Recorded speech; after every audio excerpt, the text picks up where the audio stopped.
어, 지난주에 그 아주 작은 세미나, 그 작은 세미나라는 거는 물로 하는 거니까 사실은 올해 들어가지고 하나님께서 우리에게 은혜를 베풀어 주셔가지고 행복하게라는 거를 일이 시작하면서 우리가 뭐 일주일에 한 번씩이나 이래가 막 온천천 가서 참 그동안 많은 수고를 했거든요.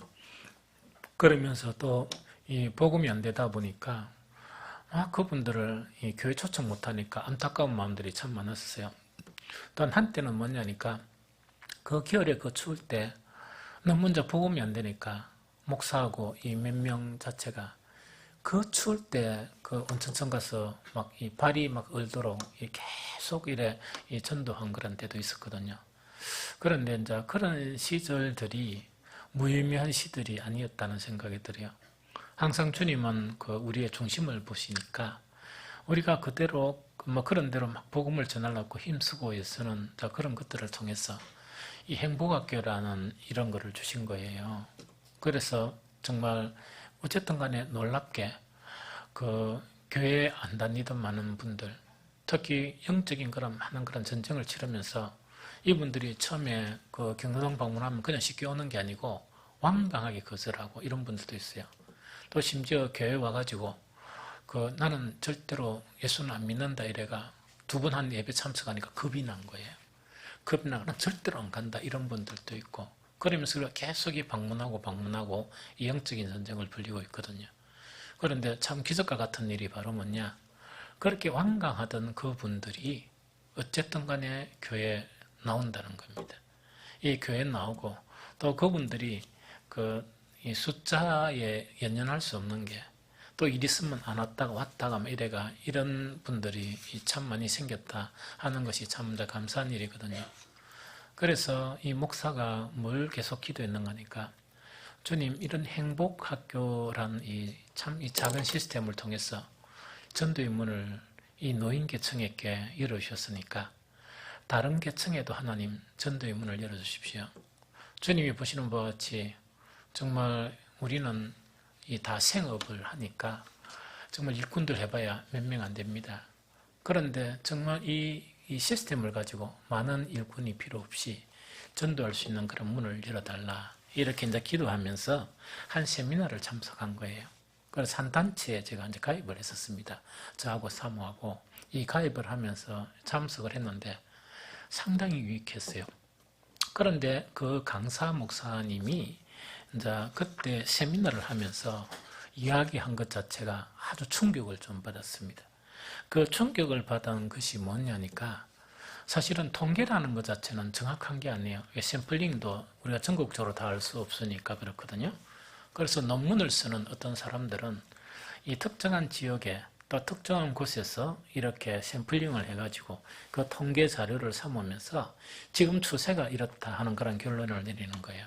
그래서 이 목사님이 직접 그 통계 자료를 만들었는지 안 그러면 어떤 논문을 쓰시는 그런 목사님이 통계 자료를 만들었는지 그건 알 수 없지만 어떤 특정 지역의 학교, 초중, 고등학교 너무 바쁘니까 이게 이제 조사를 한 거예요. 어떤 조사를 했는가 하니까 전체 아이들에 대해서 교회를 한 번도 안 가본 우리 아이들이 몇 명인가 이라니까 90% 이상이 나왔대요. 너무 충격적이죠? 그래서 제가 이렇게 막 듣다가 깜짝 놀란 거예요. 그래서 이제 계속 지금 초등학교 유치원 이래가 아직 못 들어가요. 우리가 장전동 있을 때만 하더라도 학교 앞에서 이 아이스크림 이래 반 나눠가 이래가 전도도 하고 이랬거든요. 그럼 아이들 막 데리고 공부 시키고 했거든요. 요새 못 합니다. 요새 잘못하면은 구속될 수도 있어요. 왜냐니까 지금 이상한 그런 법들이 많이 제정이 돼가지고 중국처럼 나중에는 전도도 못하는 그런 나라가 되지 않겠느냐 생각이 듭니다. 아이들한테 잘못 접근하면 유괴범 비슷하게 이상하게 잡혀요. 그래가지고 지금 상당히 이제 문제가 되는데 그래서 이 어떤 그 샘플군에 딱 하니까 의논하니까 이제 거기서 샘플링된 학급에서 그 아이들이 한 번도 교회를 안 나가본 아이들이 90% 이상. 그래서 내가 너무 놀란 거예요. 너무 충격을 받은 거예요. 그러면서 그분이 이제 주작하는 것이 뭔가니까 이렇게 이야기해요. 우리나라가 지금 선교를 갖다가 세계에서 상당히 많이 하잖아요. 많이 하면서 우리 기성세대라는 거는 지금 우리 안수 집사님들이나 이런 세대가 기성세대잖아요. 이런 세대에서 이 세계 선교를 하면서 뭐라고 선도를 하느냐? 미전도 복음 종족. 미전도 복음 종족이라는 게 뭡니까? 아직 복음이 전해지지 않는 그런 종족은 대한민국의 몫이라 이 주장하면서 돈을 엄청나게 많이 쓰고 선교비를 엄청나게 많이 들여서 이렇게 선교를 하고 있어요. 그런데 그 목사님의 주장은 어떤 주장인가니까 정신 차리라. 미전도 종족은 대한민국의 아이들이다. 이렇게 결론을 내리는 거예요. 다시 이야기하면 뭐냐? 복음의 복자도 모르고 예수님을 한 번도 못 들어본 아이들이 90% 이상이라는 이야기거든요. 이 90% 이상이 자라는 곳이 우리 지금 세대에 살아가는 우리 어린 아이들이 복음의 불모지다. 그래서 헛바람이 들어가 세계 나가지 말고 너희 나라나 똑똑히 챙기라 하는 그런 뉘앙스였었어요. 그래서 정신을 차려야 되지 저거 나라 자기 현실은 못 보면서 어떻게 헛된 짓을 하고 있느냐 하는 그런 이미지로 이제 강조를 했거든요. 그래서 잠깐 어쨌든 간에 그 이야기를 들으면서 충격을 딱 받다가 제가 이제 새벽에 기도하면서 너무 힘들어진 거예요, 마음이. 이 나라가 앞으로 어떻게 될 것이냐. 미전도 종족의 나라가 대한민국이라니. 그 대한민국에서 같은 세대를 살아가는데 지금 아이들 세대가 그 세대가 복음 자체를 모르는 그 세대 속에 우리가 함께 살고 있다니 하는 그 이제 생각을 하다 보니까 정말 걷잡을 수 없는 그런 마음이 막 들었거든요. 그러다 보니까 제가 생각난 게 있어요. 어떻게 생각나는가 하니까 8년 전인가 9년 전인가 이 수백 명 되는 그 교회에 청년회 제가 수양회 제가 인도하러 갔었어요. 며칠 동안. 인도하러 이제 더 갔다가 가가지고 이제 말씀을 계속 인도하고 이렇게 하는데 그때 이제 청년회 하는데 보니까 참으로 인상 깊었던 거는 뭔가니까 이 목사가 설교하는 시간마다 안수 집사님들이 바뀌는 거야. 바뀌면서 무슨 부장님 이래가 좀 더 부장 타이틀을 들고 바뀌어가지고 이제 강의 첫 강의 딱 하면 어떤 다른 이 부장 안수 집사님께서 와가 이제 말씀 전하기 전에 기도를 해주고 가는 거예요. 그리고 다음 시간 딱 되면 안 올 줄 알았는데 또 다른 안수 집사께서 오셔가지고 막 뜨겁게 기도해주고 마칠 때까지 다 고개 짜여져가지고 집사님들이 이래 오셔가지고 기도를 해주더라고요. 그래서 이제 제가 속으로 생각한 거는 뭐냐, 이 교회가 체계가 상당히 잘 잡혀 있구나. 그 다음에 아이들, 이 청년들이 하는 그 프로그램에 와서 각 부장, 아마 그걸 보니까 막 주일학교 부장, 무슨 부장 있으면 그 부장들이 딱 그 부장 집사님이 오가 수련할 때만 기도해 주는 게 아니고 다른 분들이 딱 서로 나눠가지고 이렇게 시간마다 딱 정확하게 와가지고 있다니까 하는 걸 보면서 참 놀랐거든요. 그런데 그것을 듣고 놀랐는데 또 놀라운 이야기를 들었던 거예요. 그게 뭔가니까 이제 중고등부를 담당하는 이 부목사님이 한 이야기를 제가 전해드렸던 거예요. 어떻게 전해드렸던가 하니까 담임 목사님이 계시고 이 부목사님들이 계시는데 담임 목사님이 한 가지만 체크한대요. 중고등부에 대해서. 뭘 체크하는가 하니까 장로 아들, 안수집사 딸, 그 아들 왔나 안 왔나 그것만 확인한대요. 매주마다. 그것만 딱 확인하고 나머지는 뭐 중고등부 전도나 이건 아무것도 확인 안 한대요. 그래서 그것만 딱 확인하고 딴 거 없어서 한편으로 보면 너무 편합니다. 왜냐니까 챙기는 거는 뭐 챙기느냐. 그 장로 아이들, 안수입사 아이들 있죠. 어디 도망갔나 부교육자 그것만 잡으러 다니면 되니까. 무슨 말인지 좀 알겠죠? 그래서 그 이야기를 그 이야기를 들은 걸 생각하는데 그때도 충격을 또 심하게 받았거든요. 왜 심하게 받으니까 속이 서늘해지는 앞으로 대한민국 교회가 어떻게 될 것이냐. 그러면은 그 장로 아이들이나 안수입사 아이들이 뭡니까? 교회 잘 나온단 말입니까? 안 나온단 말입니까? 안 나온다는 이야기죠. 그러니까 쉽게 이야기하면 안 나온다는 이야기거든요. 안 나오니까 교육자를 세우고 확인하는 게 그 장로 나왔나 안 나왔나, 안수집사 나왔나 안 나왔나, 그것만 확인하는 거야. 그래, 그거 가지고 막 실험을 하고 붙들고 잡으러 댕기고 건면으로 댕기고 그게 조사역이에요. 그럼 다른 아이들에 대한 그런 그 악어는 뭐냐? 우리가 상상할 수 있는 그런 부분이 아니겠느냐 하는 그런 생각이 듭니다. 그래서 참 이래 한 주간 동안 그 충격적인 이야기를 듣고 난 다음에 심지어 제가 인터넷 들어가가지고 정말 아이들에 대한 통계가 얼마 되나 이걸 봤어요. 그리고 교회 나온 그런 통계. 한 10년 전만 하더라도 그래도 한 10몇 프로는 그래도 교회 나가고 하는 그런 거였었어요. 그런데 지금은 보니까 완전히 아이들 자체가 엉망진창이다.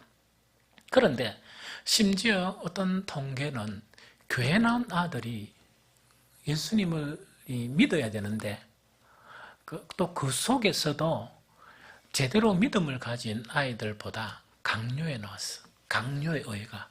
즉 자기 아버지가 누구고 자기 엄마가 누구고 하는 것 때문에 강요에 의해서 또 억지로 나오는 그런 그 있다 그러면 정말 앞으로 우리나라에 30년, 40년이 지나게 되면 앞으로 대한민국 교회는 어떻게 될 것이냐 하는 그런 복잡한 그런 생각이 있죠. 이 복잡한 생각 가지고 혼자서 막 근심하면서 이렇게 좀 이 한 주간을 보냈었거든요. 그런데 사실은 이 문제가 왜 심각하냐 하니까 이 문제예요. 그 구약은 뭐냐니까 우리에게 교훈을 주기 위해서 구약이 쓰여진 거예요. 이스라엘의 흥망성쇠 있죠. 흥망성쇠는 바로 오늘을 사는 우리들에게 이렇게 하면 다 망하고 이렇게 하면 다 흥한다 하는 그 모델들을 각 왕들과 그 세대에 살아가는 정말 하나님의 백성들의 그런 삶을 우리에게 보여주는 거예요. 그래서 이런 거는 절대로 본받지 말고 이런 거는 본받으라 하는 그 부분입니다.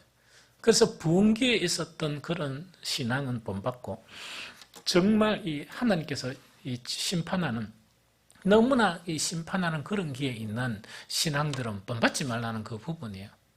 그래서 이 망했다가 다시금 하나님의 국률에서 다시금 기회를 줬다가 또 망했다가 이래 국률을 줬다가 제일 마지막에 정말 때가 되면 예수 그리스도께서 오셔서 폭망을 한 거예요. 사실은 폭망을 한 건데 폭망한 그 자체가 아니고 하나님은 누구를 남겨놨냐? 이 이스라엘의 남은 자 아주 소수의 사람만 남긴 거예요. 그러면서 바울의 그 로마서에 보게 되면 이 세상 종말은 언제 오는가? 정말 이 이방인들의 충만한 숫자가 다 채워지고 그 다음 이스라엘 자체가 복음이 전해질 때 그때에 예수님은 다시 오신다 하는 그 예언이 바로 로마서를 읽어보면 그 예언이 있어요. 좀 이해되죠? 그래서 이스라엘이 완전히 망한 게 아니고 정말 이스라엘에 그런 남은 자들이 있는데 이 남은 자들을 통해서 복음이 다시 왕성하게 되어지면 그때 주님은 오신다 하는 그 내용이에요. 참 그렇죠. 그러면은 지금 우리가 살아가는 이 세대에서 우리는 지금 우리가 신앙생활을 하고 있죠.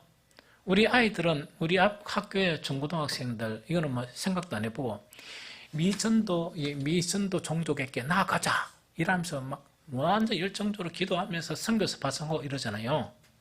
그런데 만약에 40년 돼가지고 우리 아이들이 정말 이 복음으로 폭망한 그런 시대가 되면 그 책임은 누군가니까 지금을 살아가는 우리가 그 책임이에요. 목사도 그 책임이고 우리 모두의 책임이에요. 즉 우리가 그것을 만들었다는 이야기거든요. 그래서 구약의 모든 역사 자체가 그것을 우리에게 이야기해 준다는 이야기죠. 그래서 지금은 정말 이렇게 좀 정신을 차려야 된다. 정신을 차려야 되고 아마 너무나 불안한 것은 뭐냐? 하나님께서 우리에게 그 어떤 축복의 그런 촛대를 이래 주셨는데 지금도 그것이 유효하냐 유효 안 하냐 그걸 잘 모르겠어요. 혼란스러워요. 그런데 하나님께서 참으시다가 이 축복의 촛대를 일본으로 옮겨버리면 우리는 폭망이에요. 사실은. 우리 아이들은 뭐냐? 지금 공부 쉬고 필요 없습니다. 궁극적으로 이야기하면 다 지옥 갈 아이들이에요. 대부분. 물론 하나님의 국률에 의해서 몇 명은 이 구원을 받을지 모르겠지만 대부분 지옥 갈 그런 민족, 그런 나라로 전락해버리고 우리는 아마 하나님 앞에 설 때 그 결과 자체에 대한 책임 자체를 우리가 면할 수 있겠느냐? 저도 마찬가지요. 이 목사가 그 책임을 면할 수 있겠느냐? 그것이 너무나 두려운 거예요. 사실은 그것이 두려운 거예요. 그래서 여러 가지 현상으로 보면 지금 우리나라에 교회가 있죠. 정말 하나님을 슬프게 하는 것만은 맞아요. 맞고 문제가 너무나 많다 하는 것은 평신도들도 인정하고 모든 목회자들이 한숨을 푹푹 쉬면서 인정은 하지만 구체적으로 이 도도한 물결이 있죠. 무너져가는 이것을 어떻게 지탱해야 되는가, 어떻게 이것을 갖다가 방지해야 되는가 해결책을 잘 모르는 거예요. 그러다 보니까 이런 상황 속에 있거든요. 오늘 스가랴서 1장 3절은 왜 이 말씀을 선정해놨냐? 제가 고민을 하면서 구약의 흥망성쇠를 보면서 하나님께서요, 위기 때마다 또한 이 심판을 탁 내리는 그 순간마다 한 번씩 선지자를 통해서 뭘 하느냐? 한 가지를 요구하시는 거예요. 이렇게 되면 너가 다시 살고 이렇게 되면 다시 너가 세워진다 하는 그걸 이야기하는데 그게 오늘 읽었던 스가랴서 1장 3절이에요. 이 스가랴서는 언제 쓰여졌느냐 하면 이때 쓰여졌어요. 이거는 뭔가 있긴 해. 그 남쪽 유다가 정말 하나님 앞에 도저히 안 돼가 나중에는 뭐냐? 애굽의 종로로 타게 하듯이 이 민족을 온통 어디로 끌고 갑니까? 바빌론으로 종살이하게 쫓아보내봅니다. 몇 년 동안? 무려 70년 동안. 애굽에서는 약 430년 종로로 했는데 한 70년간 쫓아보내버린 거예요. 쫓아보내고 난 다음에 완전히 이스라엘의 남은 자들이 있기 때문에 이스라엘을 망하게 하지는 않고 어떻게 하는가? 다시금 하나님의 국률이 나타나는 거예요. 그래서 이 이제 고레스 왕이 있죠. 왕을 통해서 다시금 종로로 타는 그 사람이 다시금 이스라엘로 돌아옵니다. 그런데 돌아온 그 사람들은 대단한 사람들이에요. 사실은 신앙이 대단한 사람들이에요. 정말 이 아브라함이 이 갈 바를 알지 못하고 하나님 가라 이랬을 때 간 것처럼 이 사람도 다시 이스라엘 황폐화가 된 예루살렘으로 돌아온 거예요. 문제는 뭐냐? 이들이 돌아와서 의샤 하면서 성전을 이제 세웠습니다. 성전을 이제 세웠는데 기초 정도 하다가 너무나 주변에서 이 방해 세력이 많다 보니까 성전 세우는 걸 중단해버린 거예요. 그래서 그 기초는 뭡니까? 완전히 풀만 잡초만 자라고 이 사람들은 자기 집 짓고 자기 어떤 삶의 터전만 형성하도록 이렇게 이제 살고 있는 성전 짓기를 포기한 그런 상태에 있었을 때 하나님께서 누구를 보내시느냐? 스가랴 선지자를 보내시는 거예요. 그래서 이때 정말 그 당시는 이제 이때가 보면 완전 육신적으로는 그냥 먹고 사는 그런 부분이 형성되겠죠. 성전의 그런 터 자체는 기초만 형성되고 풀이나 잡초만 가득한 그런 상황 가운데 영적인 최악, 이 고갈 상태에 빠진 그런 상황이에요. 이때 스가랴 선지자를 통해서 하나님이 하신 말씀이 뭐냐? 너희는 내게로 돌아오라. 한 말씀이었습니다. 너희는 내게로 돌아오면 나도 너희에게 갈게 하는 곡에 방금 읽었던 1장 3절이요. 그래서 이 시대 자체가 사실은 이 시대 교회 부흥 있죠. 지금은 막 뭔가 무너지고 있는 그런 상황 같지만 이 부흥은 우리 조상들이 순교하고 피로 세운 그런 교회예요. 그들은 뭐냐니까 고난 받으면서 정말 겨울밤에 온전히 이 뭡니까? 난방도 없을 때 철회하면서 또한 깊은 산 속에서 기도하면서 그게 몇 년 전까지 뭐 있었느냐?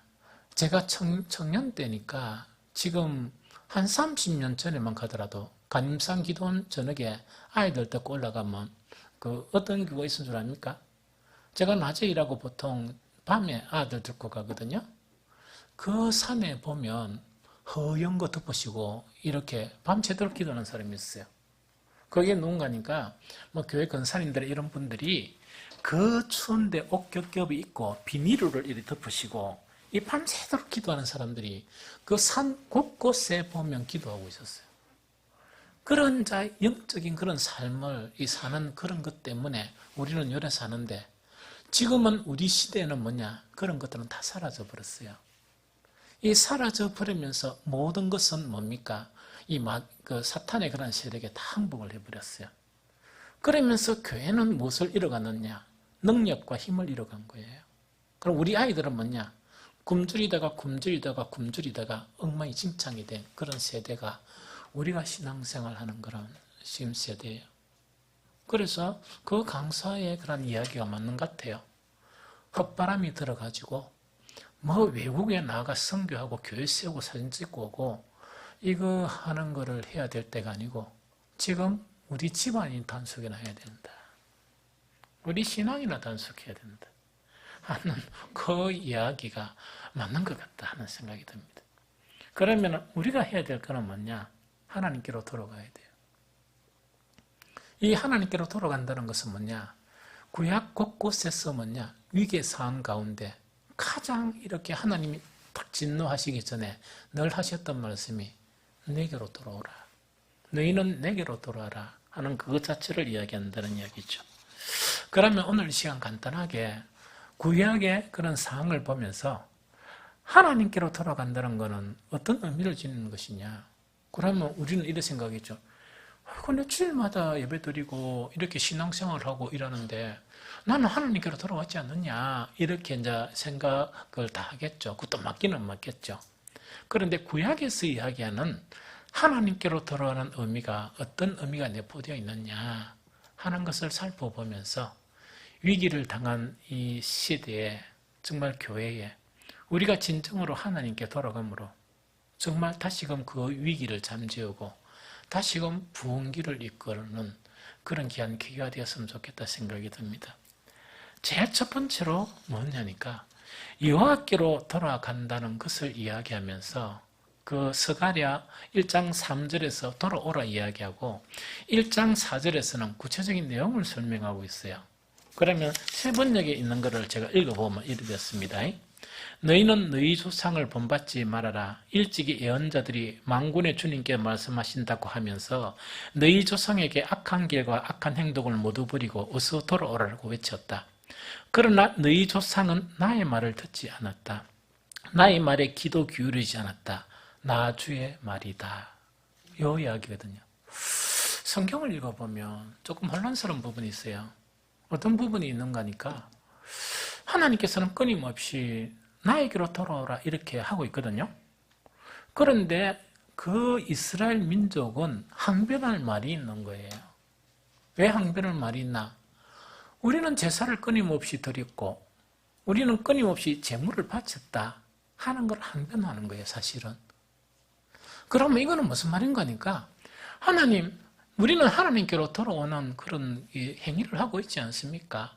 이렇게 하는데 하나님께서 뭐냐니까 너희는 내게로 돌아오라 하는 그것을 재차 이야기하거든요.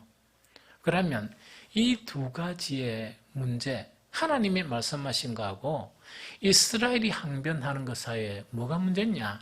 하나 이것을 우리가 잘 알아야 돼요. 이게 뭐냐? 항상 구약뿐만 아니고 지금 이 시대 속에서도 주님이 너희는 나에게로 돌아오라 이렇게 말씀을 하시죠. 말씀을 하시면 돌아온다 하는 것 자체를 이렇게 실제 행하는 사람들은 누가 행하겠습니까? 사람들이 행하죠. 그 방법이 일률적이겠습니까? 다르겠습니까? 다르죠. 그거는 왜 그런 문제가 생기는 거니까 하나님이 나에게 하신 말씀에 대해서 해석을 달리하는 거예요. 해석을 달리하면서 자기의 해석대로 반응을 하는 거예요. 자기의 해석대로. 제가 이제 목사가 되고 난 이후에 엄청난 것들을 많이 배워요.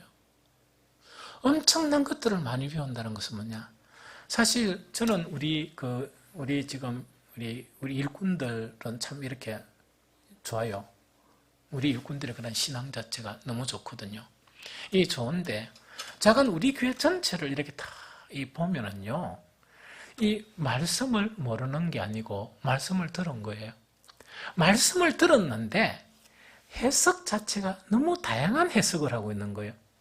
그런데 그 사람들이 행동하는 것을 보면 어떤 행동인가 하니까 자기 해석을 가지고 행동하는 거예요. 그러다 보니까 제가 한 번씩은요, 좀 그 어이가 없다 하는 걸 느낄 정도로 이래요. 한 예를 들면 이래요. 제가 뭐냐니까 부부간에 서로 사랑하십시오. 이런 이야기는 왜냐니까 가정 행복이 참 중요하니까 그걸 하죠. 그럼 해석이 여러 가지가 나오는 거예요. 그러면 한 나쁜 해석은 어떤 해석이냐? 다 그 말을 들었죠? 말을 딱 들었으면 집에 또 가가지고 뭐라고 하는 거니까 니는 내를 사랑해라. 니는 내를 사랑해라. 제가 직접 봤어요. 뭐 누구라고 뭐 이야기는 못하겠지만 그래서 내가요 머리가 찌가 날아가는 거 있죠. 그래서 내가 속으로 니한테 그런 말 한 게 아니다. 네가 사랑받으는 이야기고 니 보고 사랑해라 했다. 그러나 그 말을 할 수 있습니까? 못합니까? 못해요. 그러면서 이제 상대방이 뭡니까? 그나마 좀 낫게 이 상대방을 이렇게 사랑하는 사람 있죠? 그 사랑하는 사람한테 이 사람은 자기 해석을 가지고 너는 신앙이 그것밖에 안 되나? 왜? 많이 사랑 안 했다고. 그래서 처음에는 내가 어이가 없어가지고 왜 해야 되나? 주님한테 기도하면서 주님 몇 번 더 설교를 해야 됩니까? 안 그러면 언제 칼을 들어야 됩니까? 이런 거 있죠. 옛날처럼 언제 칼을 듣는다는 것은 뭐냐? 내 능력의 한계가 있어니 다른 데 가서 배우시오. 하산하세요. 이렇게 해야 되는 말이더라. 그렇게 이제 생각을 하면서 배운 게 뭐냐니까 다 자기 나름대로 해석을 가지고 있구나. 그러면서 그 해석이 온전해지는 것은 믿음이에요. 그 해석이 하나님이 생각해도 이건 아니다 하는 것은 뭡니까? 믿음이 아니에요. 그래서 이게 뭐냐? 우리 각 계층에도 갈등이 있는 것 같아요. 우리 고생을 많이 한 우리 기성세대, 고생은 좀 덜한 이 청년세대, 그 다음에 어린 세대 자체가 자기의 살아간 환경이나 또 형성된 그것에 따라서 말씀 해석을 달리하는 거예요. 그러다 보니까 처음에는 이걸 어떻게 이해하고 받아들여야 되나 했는데 해석 차이라는 이야기죠. 여기서 스가랴서를 통해서 하나님께서 말씀하신 것은 무엇을 말씀하신 거니까 하나님의 말을 들으려고 해라 하는 그 이야기입니다. 하나님 말을 들으려고 해라 하니까 잘못된 해석은 나 듣고 있습니다. 이 이야기거든. 그러면 하나님의 말을 들으려고 해라 하는 그 말하고 나는 듣고 있습니다 하는 그 말에는 차이가 나거든요. 이거는 내가 진정으로 한 말을 니는 그렇게 안 하고 니는 다른 해석으로 한다는 그 이야기거든요. 그래서 주요한 차이점이 뭐냐? 이 차이점이에요. 어떤 차이점인가 하니까 성경의 그런 말씀 목사가 막 설교를 했죠. 설교를 하는 이 말씀을 자아에 의해서 자기 관점 있죠. 자기 관점으로 해석하는 사람은 이거는 복음의 참 말씀을 해석한 게 아니에요. 이 무슨 말이겠습니까? 그런데 설교를 듣던 성경을 이렇게 읽던 간에 누구의 관점에서 성령의 인도의 그런 관점에서 하나님의 관점으로 들어야 듣고 반응을 나타나야 그것이 믿음이에요. 그래서 예수님은 예수님한테 막 쫓아온 많은 사람들이 있어요. 그 사람들에게 탁 돌이키면서 하신 말씀이 뭐냐? 너희가 처음 다 내한테 주여 선생님 이렇게 쫓아오는데 아무든지 나를 따라오려거든 무엇을 하고? 네 십자가를 지라. 자기를 부인해라. 네 자신을 부인하라는 것은 뭐냐? 네 얄팍하고 속된 네 고집, 네 생각, 더러운 그런 생각 안에서 말씀을 받아들이다 보면 실제로 적용하는 것도 하나님의 뜻에 순종하는 것이 아니고 그거는 얼토당토하는 이스라엘이 망할 때 우리는 제사를 드리지 않았습니까? 하니까 하나님이 화가 나가지고 성전에 마당마불은 가지 마라. 성전문 닫아보라. 이 대단한 관점의 차이거든요. 왜 그런 관점의 차이가 생기는가? 내 관점에서 말씀을 해석하고 행동하다 보니까 온전한 믿음의 행동이 아닌 거예요. 그래서 우리는 말씀을 어떻게 받으려고 해야 되는 거니까 아버지 하나님, 내가 이 말씀을 해석하려 하는 게 아니고 성령께서 나를 이끌어 달라. 그래서 진정한 이 말씀을 내가 실천할 수 있도록 도와달라 하는 것이 형성되면서 하나님께 나오면 우리가 변해요. 우리가 변하고 우리 주변이 변하기 시작하고 그런 사람들이 모이는 공동체는 빛으로 바뀌어요. 그 다음에 아이들에게도 영향력을 미칠 수 있고 이 세상에도 빛으로서 소금으로서 영향력을 미쳐요. 그러나 수천의 사람이 있다 손치더라도 그 하나님의 말씀을 자기의 타락한 본성에 의해서 받아들이고 해석한 사람들은 교회가 아무리 커도 지금 어린 아이들이 뭡니까? 90몇 % 이상이 교회에 한 번도 나오지 않았는데도 안타까움이 없이 정말 딴짓이라는 건 뭐냐? 막 그 많은 돈을 투자해가지고 외국에 교회 세우고 사진 찍고 나와가지고 우리는 이런 선교를 했다고 자랑하는 하나님 편에서는 전혀 기쁨이 안 되는 그런 결과물을 가지고 온다는 건 이야기죠. 그래서 우리 모두 다가 뭐냐? 하나님의 말씀을 하나님께 나오려 그러면 내가 주님의 말씀을 청정하려는 그런 결단이 매우 중요해요.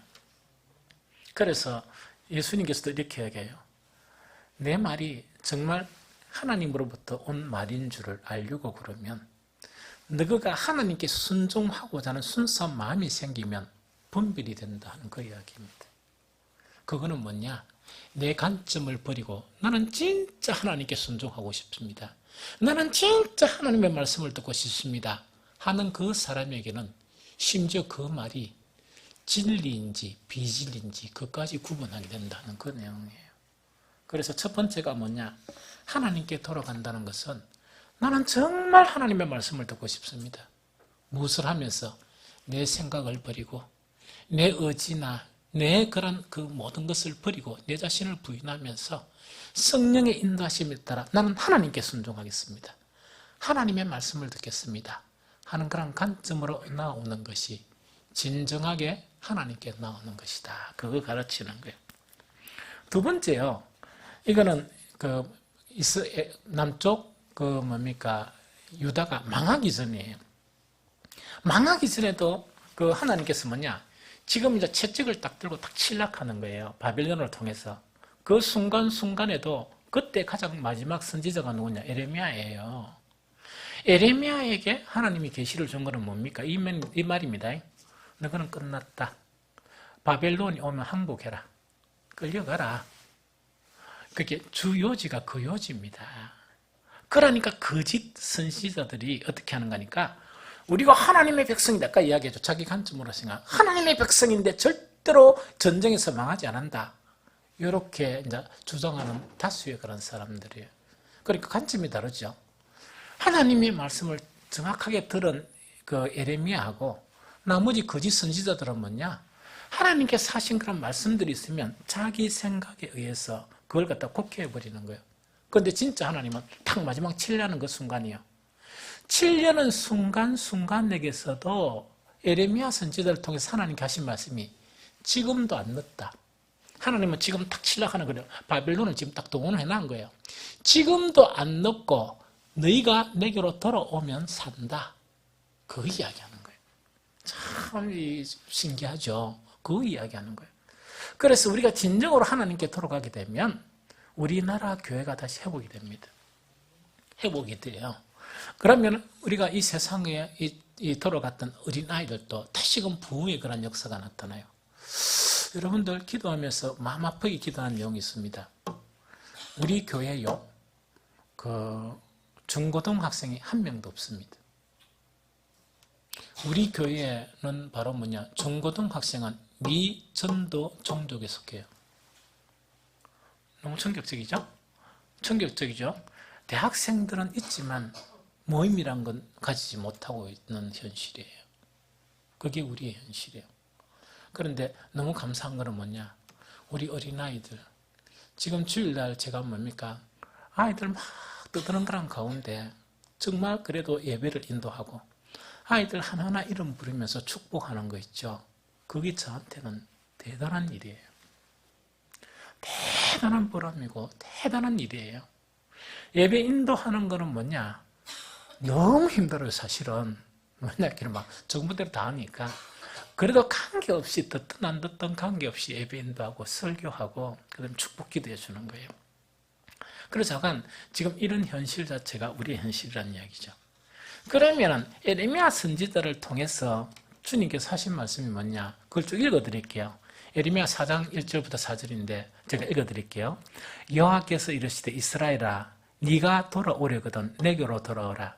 네가 만일 나의 목전에서 가정한 것을 버리고 네가 흔들리지 아니하며 진실과 정의와 공의로 여호와의 삶을 두고 맹세하면 나라들이 나로 말미암아 스스로 복을 빌며 나로 말미암아 자랑하리라 하는 그 말씀이거든요.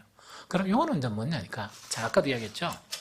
에레미야 선지자를 통해서 이제 너는 끝났다 하는 것을 전한 거예요.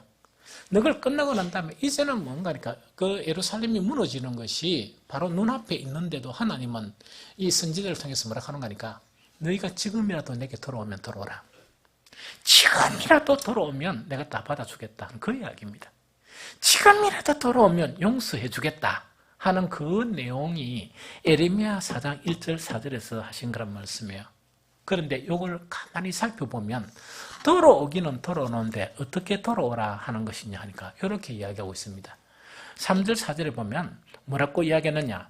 먼저 묵은 땅을 갈고 마음의 가죽을 베고 돌아오라. 묵은 땅이라는 건 뭐냐. 우리 마음을 땅으로 본 거예요. 예수님께서도 뭐냐, 돌밭, 여러 가지 길가밭 이렇게 이야기하고 있죠. 너 마음부터 갈아엎어라. 너 마음을 다 갈아엎고 또 하나는 뭐냐니까 하나님의 말씀에 들어가도록 너 마음에 가죽으로 뭡니까 방어를 해놓은 거 있죠. 가죽으로 되게 튼튼하게 말씀을 방해하는 그 가죽을 벗겨라.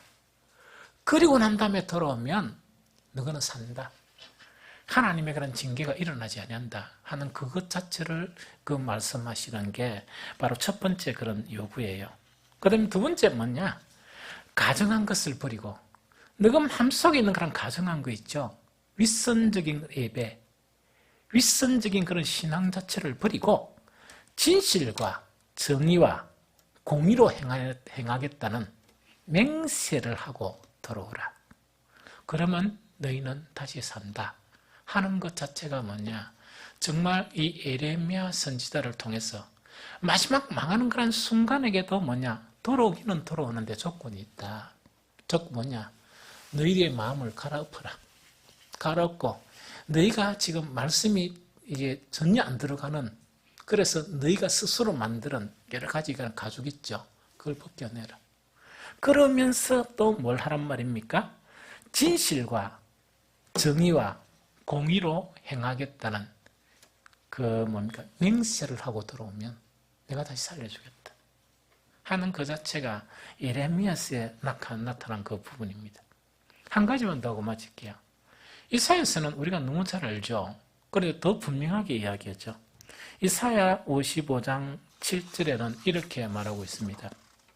악인은 그 길을, 불의한 자는 그 생각을 버리고 여호와께로 돌아오라. 그리하면 그가 긍휼히 여기시리라. 우리 하나님께로 나오라. 그가 널리 용서하시리라. 그래서 구약 성경에서 하나님께로 돌아오라 하는 것 자체는 바로 뭐냐니까 일정한 룰이 딱 있습니다. 일정한 룰이 있는 거예요. 첫 번째로 뭐냐? 너 자신의 생각에 하나님의 말씀으로 재해석하지 말고 하나님의 말씀을 순수하게 듣고자 하는 그런 마음을 가져라. 다음 두 번째 뭐냐? 너희 지금 마음에 있는 온갖 더러운 거 다 갈아엎어버려. 그 다음에 하나님의 말씀이 못 들어오게 탁 막고 있는 그런 가죽 있죠. 마음의 가죽들을 뜯어내버려. 그 다음에 세 번째 뭐냐? 악한 자는 그 길을, 불의한 자는 그 생각을 버리고 들어오면 지금 우리나라의 교회의 위기는 사라집니다. 그게 이제 구약 성경이 하는 거예요. 그런데 나는 뭘 생각하는가 하니까 지금 우리나라도 위기죠. 위기인데 늘 처음부터 지금까지 하는 이야기가 뭐냐니까 이 땅을 사는 목사들과 우리 전 성도는 불가능하죠. 왜? 초신자들이 많으니까. 직분을 받은 평신도들만 온전하게 하나님께로 돌아가면 우리나라는 아무 문제 없습니다. 우리나라는 아무 문제가 없어집니다. 왜? 하나님의 통치가 이루어지기 때문에 그렇습니다. 경제도 다시 재살아나게 되고, 뭐 북한적 아무리 떠들어봐야 아무 소용이 없습니다. 아무 무작대 소용이 없거든요. 강대국이 있다 손치도 아무 소용이 없어요. 그들보다 크신 하나님이 우리한테는 계시니까 아무런 문제가 없습니다. 이제 정리합니다. 지금 혼돈된 세대 속에서 정말 우리 아이들은, 우리는 어떤 간에 복음에 관한 세대 속에 살았기 때문에 하나님 은혜로 그래도 교회에 앉아 있습니다. 그래서 우리는 천국 갈 수 있는, 대부분이 천국 갈 수 있는 그것을 믿음에 관한 복된 길을 걸어가고 있거든요. 우리의 자녀라기보다 우리의 손자, 이 애들은 지금 너무나 어두운 세대 속에 살고 있습니다. 그래서 어떤 한편으로는 그 강산 목사님이 주장한 뭐냐, 우리나라의 어린 세대는 복음의 미종족에 속하는 세대다. 얼마나 슬픕니까? 그게 우리가 꼭 살아있으면서 보는 그런 세대인데, 이런 위기에서 탈출하려고 그러면 우리는 하나님께로 돌아가는 길밖에 회복할 수 있는 길은 없습니다. 그래서 오늘 말씀을 마음에 담아서 절대로 우리 힘으로는 의뢰할 수 없지만 하나님을 의지하면서 성령을 의지하고 일하면 우리의 삶도 윤택해지고 우리 아이들도 다시금 복 있는 그런 아이, 즉 복음이 강하게 나타나는 그런 세상 속에서 사는 그런 아이들로 바뀔 것이다 하는 생각이 듭니다.